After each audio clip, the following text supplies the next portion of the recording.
န်းကြီးလုံးရအောင်နဲ့နောက်ထပ်ခန်းကြီး9လုံးကိုရေးစရာမလိုဘဲနဲ့နားနဲ့နားထောင်ရင်ကြက်လို့ရမယ်ဆိုရင်စိတ်ဝင်စားပါသလားစိတ်ဝင်စားတဲ့ဆိုဒီဗီဒီယိုလေးကိုအဆုံးထိကြည့်သွားပေးပါကဲဟုတ်ပြီအဲ့တော့ကြည့်လိုက်ရအောင်အဲ့တော့ဒီခန်းကြီးတဲ့တာပေါ့နော်ဖះเจ้าခန်းကြီးလေးကိုရင်ရလဲပုံလေးနဲ့တင်ဘူးတယ်ပြန်ကြည့်လို့ရတယ်ပေါ့နော်အဲ့တုန်းကကျတော့ပုံနဲ့ဆိုအတန်မပါဘူးပုံနေစေပြီးတော့ပြန်မကြည့်ပြတဲ့သူတွေအတွက်ပေါ့နော်ဒီတစ်ခါပုံစေကြမလို့ဗီဒီယိုလေးကိုစေပြီးတော့ download ဆွဲပြီးတော့နားထောင်အိတ်ခန်းကြီးနားထောင်လိုက်ရင်ဒီခန်းကြီးတစ်လုံးရအောင်နဲ့မျိုးလုံးထဲမှာမြင်အောင်ကြည့်ပြီးတော့နောက်ထပ်ခန်းကြီး9လုံးလောက်ရသွားမှာနော်စောင်းမွေးရလဲနေနေပြီအဲ့တော့ခန်းကြီးလေးတွေနားနဲ့ကြက်မယ်လက်နဲ့ချရေးဖို့ညောင်းနေဆိုတဲ့သူတွေအတွက်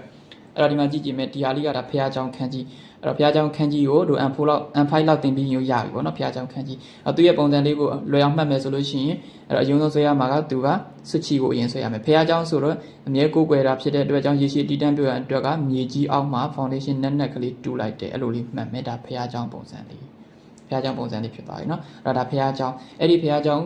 အဲ့တော့ခွန်တန်ကတဲတာအွန်တန်ကကြီးဝင်တယ်နောက်တစ်ခုဆက်သွားမယ်အဲ့ဒီဖះเจ้าခန်းကြီးကနောက်ထပ်ခန်းကြီး9လုံးလောက်ရသွားမှာပေါ့နော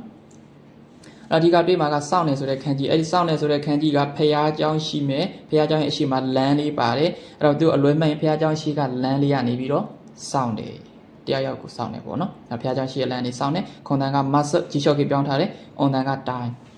ဟုတ်ပြီဆက်ကြည့်မယ်နောက်တစ်ခုကကြတော့အချိန်နာရီကိုပြတဲ့ခန်းကြီးဖြစ်တယ်အဲ့တော့အချိန်နာရီပြတဲ့ခန်းကြီးဖះเจ้าလေးပြန်ပါအောင်ပါပဲမျိုးလုံးထဲမှာမြင်အောင်ကြည့်မယ်ဖះเจ้าရဲ့အရှိမနေလေးထွက်နေတယ်အရင်တုန်းကနိုင်ပါတယ်မရှိသေးဘူးခင်မှာဆိုလို့ရှိရင်နေကနေပြီးတော့အချိန်ကြီးတဲ့အတွက်ကြောင့်ဖះเจ้าရှိကနေကနာကြီးနဲ့အချိန်ကြီးကိုပြတယ်သူတို့အချိန်ကြီးချင်းအဲ့ဒီဖះเจ้าရှိကနေလေးကိုကြည့်တယ်ပေါ့နော်အဲ့တော့ဖះเจ้าရှိကနေပါလို့ရှိရင်နာကြီးခွန်တန်ကတုခိအွန်တန်ကဂျီဝင်တယ်နောက်တစ်ခုဆက်ကြည့်မယ်ဒီကတွေ့မှာကကြတော့အဲ့တော့ကိုင်းဆောင်ဒီပိုင်ဆိုင်ဒီဆိုတဲ့ခန်းကြီးအဲ့တော့သူကမိုချီမကလာတဲ့ဂျီချော့ကေပြောင်းထားတဲ့မိုဆိုသူရဲ့ခန်းကြီးပုံစံလေးကိုကြည့်မယ်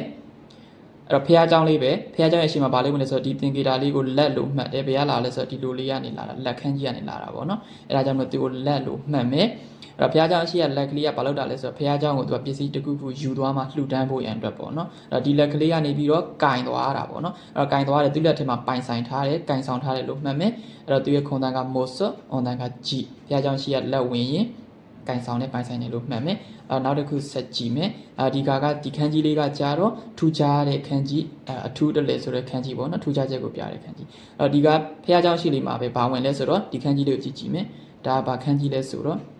ဥရှိပေါ့နော်ဒါကဥရှိနွားပေါ့နော်ဒါနွားခန်းကြီးအဲ့တော့ဘုရားကျောင်းရှိမှာဒီကကြာတော့နွားလေးရောက်နေအဲ့တော့ဘုရားကျောင်းရှိကိုနွားလေးကထူးထူးဆန်းဆန်းရောက်နေတာဖြစ်တဲ့အတွက်ကြောင့်သူ့ကိုထူးဆန်းတဲ့ခန်းကြီးတနည်းအားဖြင့်ထူးခြားတဲ့ခန်းကြီးအထူးတက်လေခန်းကြီးလို့မှတ်မယ်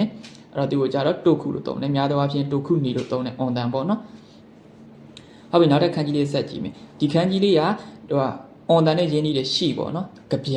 ာဆိုတဲ့ခန်းကြီးဘုရားကျောင်းရှိလေးမှာသူက EU ခန်းကြီးလိုက်တယ် EU ခန်းကြီးကပြောတာအဲ့တော့ကြပြာဆိုတော့သူကဗဇက်ကနေရွတ်ပြအမှသူကတယောက်တော့သူကိုပေါ့နော်ဘုရားကျောင်းရှိမှာကြပြာလေးတွေရွတ်ပြနေတာအဲ့တော့ဘုရားကျောင်းရှိမှာပြောတာပါလို့ရှိရင်ကြပြာ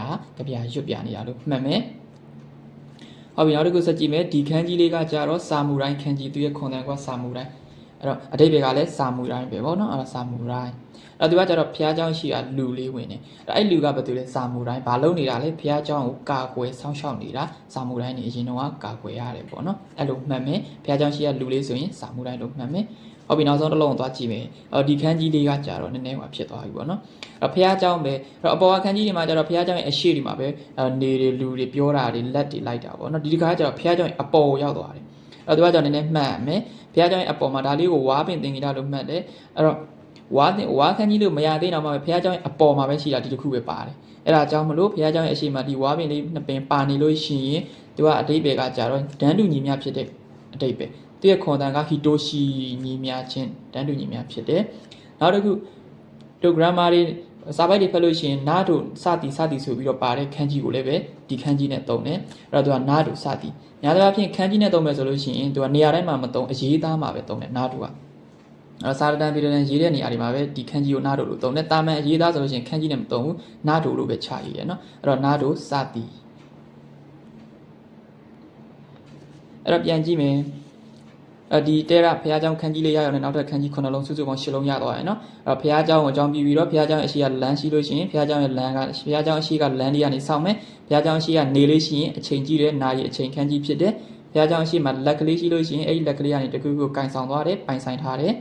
်နောက်တစ်ခုဘုရားကျောင်းရှိမှာဥရှိပေါ့နော်နွားခန်းကြီးလေးရှိပြီဆိုလို့ရှိရင်သူကထူခြားနေပြီဘုရားကျောင်းရှိကိုနွားလေးရောက်နေထူခြားနေပြီနောက်တစ်ခုဘုရားကျောင်း အရှိမပြောတဲ့ခန်းကြီးရှိလို့ရှိရင်ဒါပြောနေတာမဟုတ်ဘူးဘုရားကျောင်းအရှိမသူကဗျာရွတ်ပြနေတာပေါ့နော်နောက်တစ်ခုဘုရားကျောင်းရှိကလူလေးကကြတော့ဘုရားကျောင်းစောင့်တဲ့စာမှုတိုင်းလို့မှတ်ပါဘုရားကျောင်းရဲ့အပေါ်မှာဝါပင်လေးတွေရှိနေပြီဆိုလို့ရှိရင်သူကတန်တူညီများဖြစ်တဲ့နာတို့စသည်ဆိုတဲ့ခန်းကြီးပေါ့နော်ခန်းကြီးကိုလက်နဲ့ချဆွဲရမှာပြင်းနေဆိုတဲ့သူတွေညောင်းနေဆိုတဲ့သူတွေအတွက်ဒီဗီဒီယိုဖိုင်လေးကအဆင်ပြေပါစေ